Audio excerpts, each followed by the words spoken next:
È finita davvero, ci serviamo della frase sulle maglie celebrative del Borgo Validoro per raccontare la gara che ha consegnato ai Granata la vetta del girone A con 2 giornate di anticipo. Grifone battuto 1-0 e prima storica promozione in eccellenza per il club. Decisivo anche il pari per 0-0 maturato tra Santa Marinella e Atletico Cimina. Un Borgo Validoro deciso a fare il proprio dovere per non dover dipendere da altri inizia al meglio la gara. Impostazione a 3 e solito gioco votato alla fase offensiva e alla regressione immediata.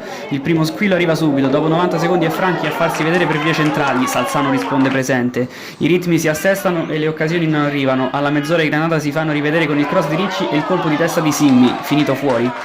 Il Grifone non vuole fare da comparsa, sulla sponda del compagno Borrazzo è bravissimo a combattere riuscendo non solo a mantenere il possesso ma a involarsi verso l'area. Defilato la taglia con un rasoterra che trova Trincia, bella giocata del 9 che finta a sinistra per andare a destra e calciare. Luzzardo compie la prima grande parata del match, le immagini passano alla ripresa, il Grifone si sbilancia e il Borgo Validoro prova ad approfittarne con un contropiede da manuale. Giannotti del via, Moretti fa defluire verso Savarino che si fa 40 metri palla al piede e la accomoda per Cuscianna, cross dall'altra parte con Giannotti che arriva a chiudere solo esterno della rete.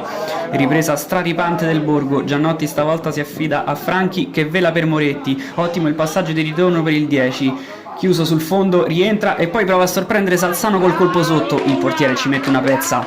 Ancora Franchi dalla sinistra, stavolta va al cross, Salzano esce male e Moretti lo anticipa, colpo di testa sul fondo.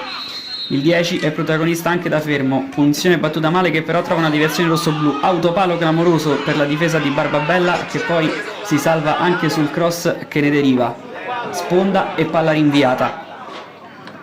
Sembra sempre la stessa azione, ma in realtà è sempre diversa. Cross di Franchi, Moretti non controlla, ma la palla diventa buona per Ricci. Sponda di nuovo per il 9 che non se lo fa ripetere 2 volte.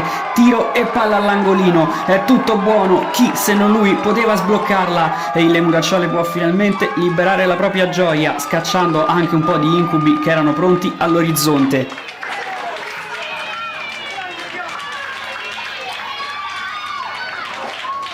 Incubi che però non tramontano del tutto perché il Grifone c'è e si fa sentire, rimessa battuta lunga e palla che attraversa tutta l'area, Sesta si inventa un'acrobazia all'improvviso, Luzzardo dice di no superandosi in tuffo e salvando i suoi da un destino beffardo, arriva il triplice fischio, l'Atletico Cimina ha pareggiato, il Borgo Validoro non può essere ripreso, Stirpe e i suoi ce l'hanno fatta, sono direttamente in eccellenza per la prima volta.